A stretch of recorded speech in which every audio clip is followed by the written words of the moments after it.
नमस्कार महाराष्ट्र. आताच्या क्षणाची सगळ्यात मोठी ब्रेकिंग अपडेट. उपमुख्यमंत्री अजितदादा यांच्या विमान अपघातासंदर्भातला सगळ्यात मोठा खुलासा. 28 जानेवारी 2026 रोजी बारामतीमध्ये जो भीषण असा विमान अपघात घडला, या विमान अपघातासंदर्भात आता अशी एक माहिती समोर आलेली आहे, ज्या माहितीमुळे संपूर्ण महाराष्ट्रच नाही तर देश देखील हादरून जाणार आहे. कारण विमान अपघातातील 6वा प्रवासी, 6वा व्यक्ती हा जिवंत आहे. होय, बरोबर आहे. अजितदादांच्या विमान अपघातामध्ये ज्या 6व्या व्यक्तींसंदर्भात संपूर्ण महाराष्ट्राला प्रश्न पडलेला होता, 6वा व्यक्ती कोण? DGCAच्या माध्यमातून सुरुवातीला सांगण्यात आलेलं होतं की विमान अपघातामध्ये 6 व्यक्ती आहेत आणि त्यानंतर मग काही वेळामध्ये ही माहिती बदलण्यात आली आणि अजितदादांसह 5 जणांचा मृत्यू झाल्याचा रिपोर्ट DGCAने माध्यमांना दिला आणि तीच माहिती व्हायरल झालेली आपण पाहिलेली आहे. आणि पुन्हा महाराष्ट्रामध्ये एक प्रश्न निर्माण झाला, तो म्हणजे की विमानातला 6वा प्रवासी गेला कुठे? अजितदादांच्या विमान अपघातामध्ये सुरुवातीला ज्या 6व्या व्यक्तीचा उल्लेख करण्यात आला, जी 6वी व्यक्ती सांगण्यात आली, ती नेमकी व्यक्ती कोण आहे? आणि हीच व्यक्ती आता समोर आलेली आहे. हीच व्यक्ती कोण आहे या संदर्भातला सगळ्यात मोठा खुलासा झालेला आहे. आणि सगळ्यात महत्त्वाचं म्हणजे ही 6वी व्यक्ती जिवंत व्यक्ती आहे. होय, बरोबर ऐकलेलं आहे तुम्ही. अजितदादांच्या विमान अपघातातील 6वी व्यक्ती जिवंत आहे. आता इतक्या मोठ्या भीषण अपघातामध्ये ही 6वी व्यक्ती जिवंत कसं काय, हा प्रश्न आपल्या मनामध्ये निर्माण होणं साहजिकच आहे. कारण अजितदादांचा जो अपघात झाला तो अतिशय भीषण अशा स्वरूपाचा अपघात होता. मृतदेह ओळखायला सुद्धा येत नव्हते, अशा परिस्थितीमध्ये ते मृतदेह सापडलेले आहेत. परंतु अजितदादांच्या विमान अपघातामध्ये ज्या 6व्या व्यक्तीचा उल्लेख झालेला होता, ती 6वी व्यक्ती जिवंत आहे. आणि 6व्या व्यक्तीच्या जिवंतपणाची माहिती जी आहे ती त्यांच्या पत्नीने दिलेली आहे. आता 6वी व्यक्ती कोण आहे? तर ही 6वी व्यक्ती आहे अजितदादांचे पायलट. होय, अजितदादांच्या विमान अपघातामध्ये जी 6वी व्यक्ती ज्या 6वी व्यक्तीचं नाव घेतलं जात होतं, ती 6वी व्यक्ती म्हणजे विमानाचे पायलट. हे पायलट जिवंत आहेत. बरोबर आहे. अजितदादांच्या विमानाचे जे 6वे व्यक्तीमध्ये म्हणजे 6व्या व्यक्तीचं जे नाव घेतलं जात होतं विमान अपघातामध्ये, तो दुसरं तिसरं कुणी नसून विमानाचे पायलट आहेत. आणि तो पायलट सध्या जिवंत आहे. आणि हा पायलट जिवंत असल्याची माहिती त्यांच्या पत्नीने दिलेली आहे. इतक्या मोठ्या भीषण अपघातामध्ये विमानाचे तुकडे झाले, परंतु मृतदेहाचे देखील तुकडे झाले. मग ही 6वी व्यक्ती जिवंत कसं काय, हा एक मोठा प्रश्न.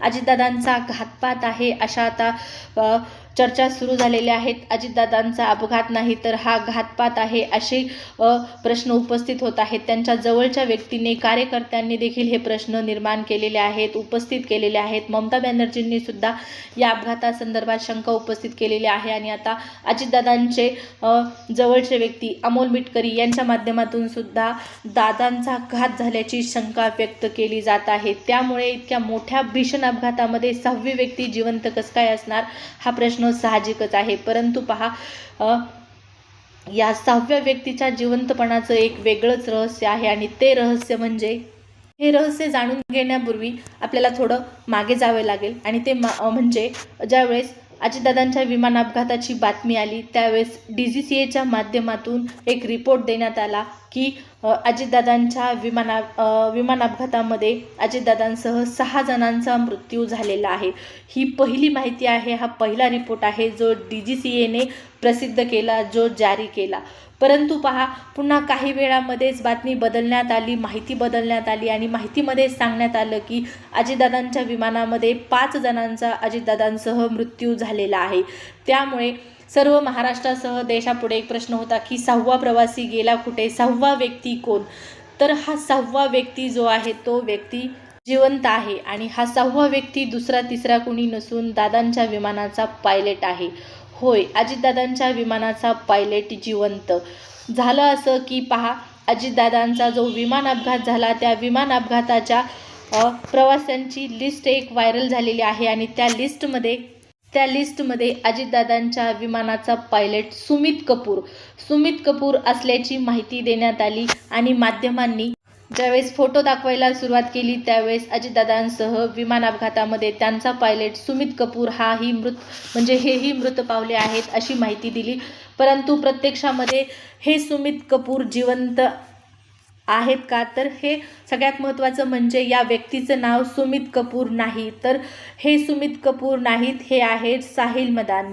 यांच्या माध्यमातून अजितदादांच्या विमानाची अगोदर जबाबदारी घेण्यात आलेली होती, परंतु ऐनवेळी अजितदादांच्या विमानाची जी जबाबदारी आहे ती यांच्याकडे देण्यात आली. यांच्याकडे म्हणजे सुमित कपूर यांच्याकडे अजितदादांच्या विमानाची जबाबदारी देण्यात आली, कारण साहिल मदान हे ऐनवेळी ट्रॅफिकमध्ये अडकल्यामुळे अजितदादांच्या विमानाची जबाबदारी यांच्याकडे गेली आणि प्रत्यक्षामध्ये जे अगोदर जे विमानाचे पायलट होते, जे वैमानिक होते, ते ऐनवेळी बदलले गेले. ट्रॅफिकमुळे त्यांना अजितदादांच्या विमानाकडे जाता आलं नाही किंवा अजितदादांचं विमान अटेंड करता आलं नाही, त्याची जबाबदारी घेता आलेली नाही. त्यामुळे अचानकपणे सुमित कपूर यांना ही जबाबदारी देण्यात आली आणि या विमान अपघातामध्ये सुमित कपूर यांचा दुर्दैवी अंत झालेला आहे. सगळ्यात महत्त्वाचं म्हणजे पहा, हे जे सुमित कपूर विमानाचे पायलट आहेत यांची पार्श्वभूमी डागाळलेली होती. त्यांना मद्यपानामुळे दोन वेळेस 3 वर्षासाठी निलंबित देखील करण्यात आलेलं होतं.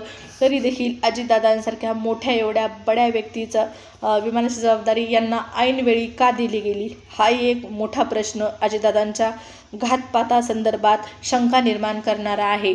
अगोदर हे पायलट होते विमानाचे साहिल आणि त्यानंतर मग ऐनवेळी हे पायलट झाले सुमित कपूर.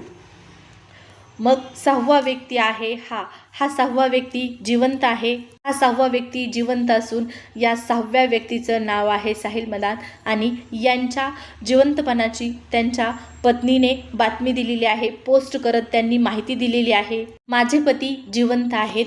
पहा, अजितदादांच्या विमान अपघातामध्ये ज्या व्यक्तीचा मृत्यू झाला ती व्यक्ती ही दाखवण्यात आली. त्यामुळे नक्कीच आमच्या कुटुंबाला मोठ्या प्रमाणात अडचणी निर्माण होत आहेत. कृपया करून ही संपूर्ण क्लॅरिटी करून घेणं गरजेचं आहे, असंही त्यांनी म्हटलेलं आहे. तर संपूर्ण गोंधळ झालेला आहे तो DGCAच्या रिपोर्टच्या माध्यमातून.